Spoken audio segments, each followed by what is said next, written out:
दही आ गया, बेचने वाला दही। अरे विद्यार्थी, दही बेचने वाले नहीं है, दही वाले चैप्टर आ गया है नाम का, जिस चैप्टर का नाम है दही वाली मगमा। इस चैप्टर में जो कहानी है पूर्ण रूप से समझिए, घर घर का ये कहानी है, बहुत मस्त कहानी है। केवल एक बार सुनिए, कॉन्सेप्ट के साथ दम निश्चित समझ में आ जाएगा। दही वाली जो मगमा है कहानी, ये कहानी जो है घर घर का है कहानी, जो अक्सर सास और बहू के बीच झगड़ा होता है। तो इस कहानी में निश्चित आप मस्त से दम समझ पाएंगे। तो चलिए इस कहानी को स्टार्ट करते हैं। तो यहां पर जो दही वाली मगमा है, जिसके लेखक हैं श्रीनिवास जी, जिसके लेखक का नाम है श्रीनिवास जी। इस श्रीनिवास का पूरा जो नाम है मास्ती वेंकटेश अयंगार। इनका पूरा नाम क्या है, ध्यान से समझना, तभी आप प्रश्न को हल कर पाएंगे। दही वाली मगमा का लेखक कौन है, श्रीनिवास, जिनका पूरा नाम जो है मास्ती वेंकटेश अयंगार। यह जो है कहां के रहने वाले हैं, कर्नाटक। कहां के रहने वाले हैं, कर्नाटक, कोलार जिला के, जिनका जन्म 6 जून 1891 ईस्वी को हुआ है। तो सबसे पहले विद्यार्थी लेखक का भी जीवन परिचय याद करना जरूरी होता है। ठीक है मनीष? तो मनीष, यहां पर दही वाली मगमा है, यानी दही बेचने का काम करती थी जो मगमा थी। और आज के समय में दही बेचना स्वभाव नहीं अच्छा लगेगा और ना ही दही बिकेगी, तो इसलिए ध्यान में रखो, पढ़ाई अच्छे से करो, अच्छे नंबर लाओ। तो हम स्टार्ट करते हैं विद्यार्थी दही वाली मगमा चैप्टर। तो अभी बताइए लेखक का नाम क्या है, श्रीनिवास। इनके पूरा नाम क्या है, मास्ती वेंकटेश अयंगार। जो ये लेखक कहां के रहने वाले हैं, कर्नाटक, जो कोलोर जिला के, कहां के, कोलोर जिला के। इनका जन्म जो हुआ है 6 जून 1891 ईस्वी में। यह जो कहानी जो लिया गया है नेशनल बुक ट्रस्ट इंडिया से लिया गया है। यह कहानी कहां से लिया गया है, नेशनल बुक ट्रस्ट इंडिया से लिया गया है। यह जो कन्नड़ भाषा में है, यानी यह केरल भाषा से लिखा गया है। तो यहां पर विद्यार्थी कहानी को अब हम थोड़ा सा स्टार्ट करते हैं। तो यहां पर देख रहे होंगे, यहां पर जो परिवार है, यहां मगमा का जो परिवार है, एक बहू है और इसके बाद बेटा है और इनके पोता है। तो मगमा के परिवार में कितने सदस्य हैं, 4। मगमा और उसके बहू, बेटा और उसके पोता। मगमा जो है ये हमेशा दही बेचा करती थी। और यह कहां दही बेचा करती थी, और मगमा का गांव का क्या नाम है, वेंकटेशपुर। मगमा का क्या नाम, गांव का नाम है वेंकटेशपुर। यह कहानी जो है वेंकटेशपुर से। जो मगमा दही बेचने जाती थी अपने गांव से 3 मील दूर बेंगलोर। कहां दही बेचने जाती थी, बेंगलोर। सभी से पूछेंगे, ध्यान से सुनना विद्यार्थी। जो मगमा क्या करती थी, दही बेचती थी। कहां बेचती थी, बेंगलोर। उस गांव से, यानी वेंकटेशपुर गांव से कितना दूर था, 3 मील दूर था। ये चीज को ध्यान में रखते जाएं।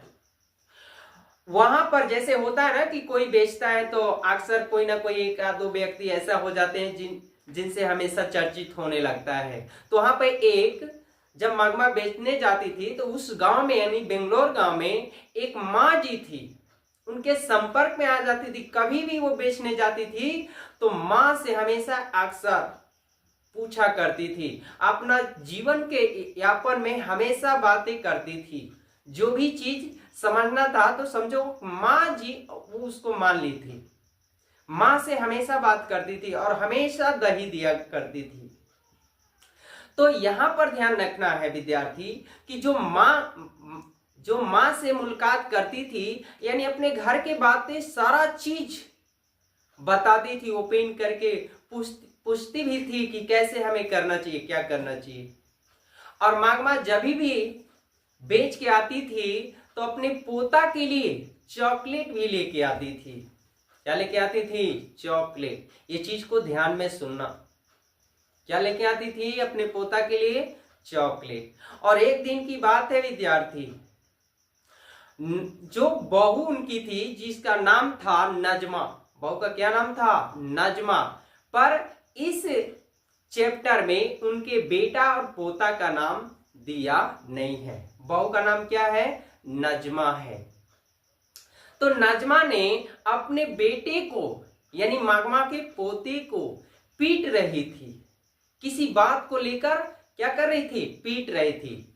तब तक मागमा आ जाती हैं और मागमा आने के बाद बोलती है क्या? ध्यान से सुनिए। मागमा बोलती है अपने बहू को, क्यों रे राक्षसी, इसे क्यों पीट रही है? ध्यान से सुने, ये ऑब्जेक्टिव में आएगा प्रश्न में, ये चीज को सारा शुरू से ध्यान से सुने।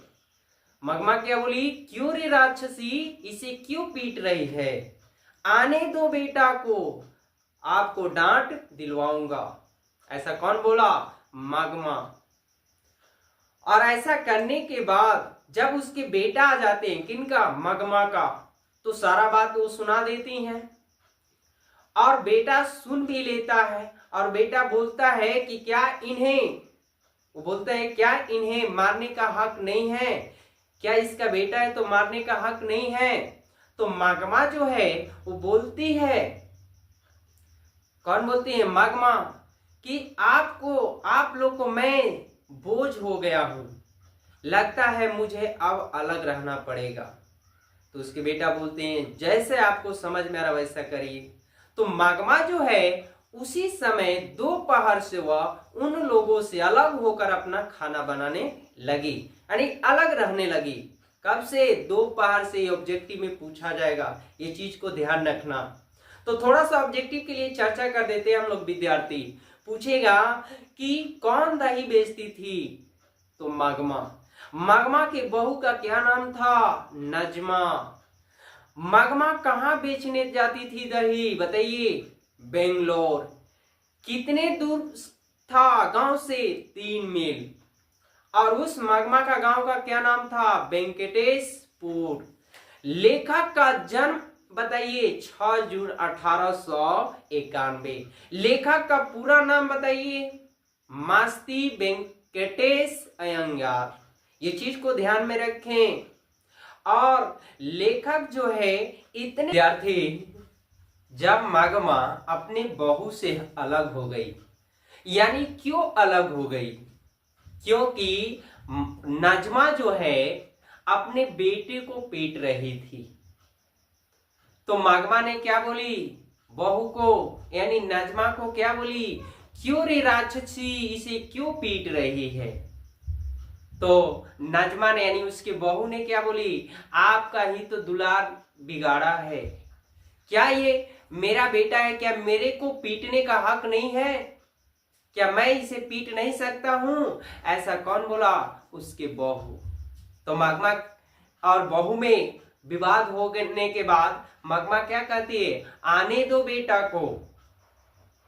यहां तक स्टोरी समझ में आ गया। इसके बाद जब मागमा बहू से अलग हो जाती है तो मागमा जो है हमेशा दही बेचा करती थी। कहां? बेंगलोर।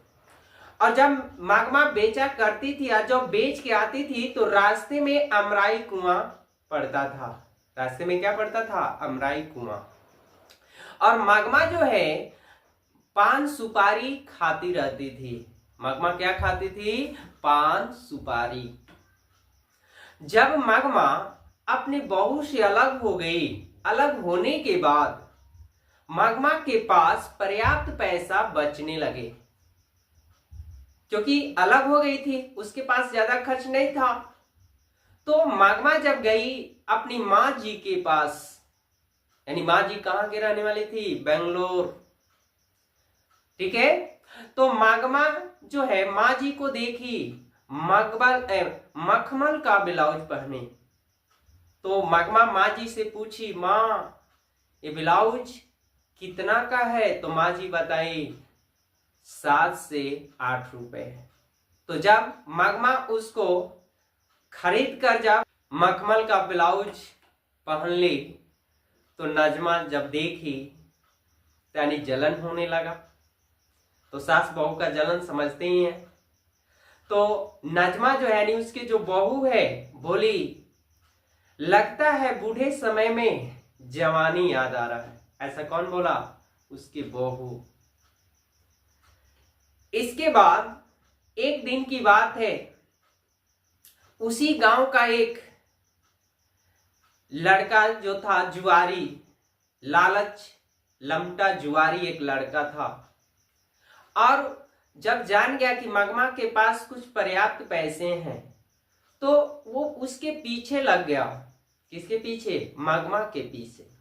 वो हमेशा मागमा को जब भी वो आती थी दही बेचकर तो अमराई कुआ के पास हमेशा उसे रोकता था और यही कहता था कि आपके पास पैसा है तो मुझे कुछ उधार दे दीजिए, आपका पैसा मैं चुकता कर दूंगा। तो मागमा बोली, क्या? नहीं, मेरे पास पैसा नहीं है।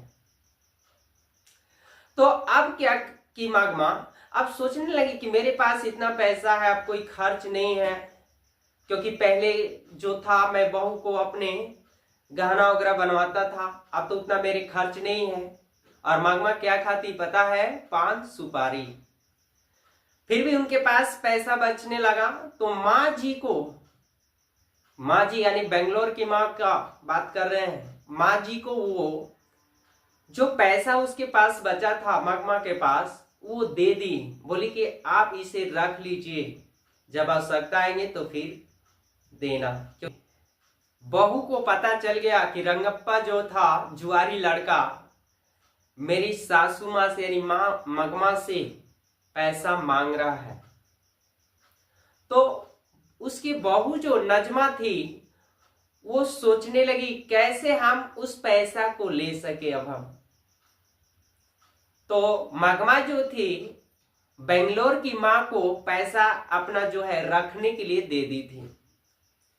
अब यहां पर जो है नजमा यानी उसकी बहू, ध्यान से समझना, उसकी बहू जो है अब सोचने लगी किस तरह मैं करूं कि पैसा मुझे मिलने लगे, या मेरे से मागमा बोलने लगी यानी मेरी सासू माँ बोलने लगे। तो एक दिन अपने बच्चे को समझाई यानी मागमा के पोता को कि जाओ वहीं पर आप बोलना कि नहीं अब मैं नहीं जाऊंगा, आपके पास ही खाऊंगा रहूंगा। ऐसा कौन रचा? नजमा। किसके पास जाने के लिए? मागमा के पास। इसके बाद क्या होता है कि जब वो उसके बेटा चला गया अपने मागमा के पास तो वे लोग भी कुछ समय के बाद मागमा के पास गया। कौन? नजमा यानी उसकी बहू और बेटे गए। वे लोग अपने गलती का परिणाम का स्वीकार करने लगा, बोलने लगा नहीं माँ जी मुझे क्षमा कर दीजिए, मुझसे गलती हो गई और आपका जो है समय इस अवस्था में आप दही कैसे बेच सकती हैं, आज से मैं अब दही बेचूंगा। और यहाँ तक स्टोरी समाप्त हो गया, इसके आगे और कुछ नहीं है। और वीडियो अच्छा लगे तो सभी विद्यार्थी को शेयर जरूर कर दें।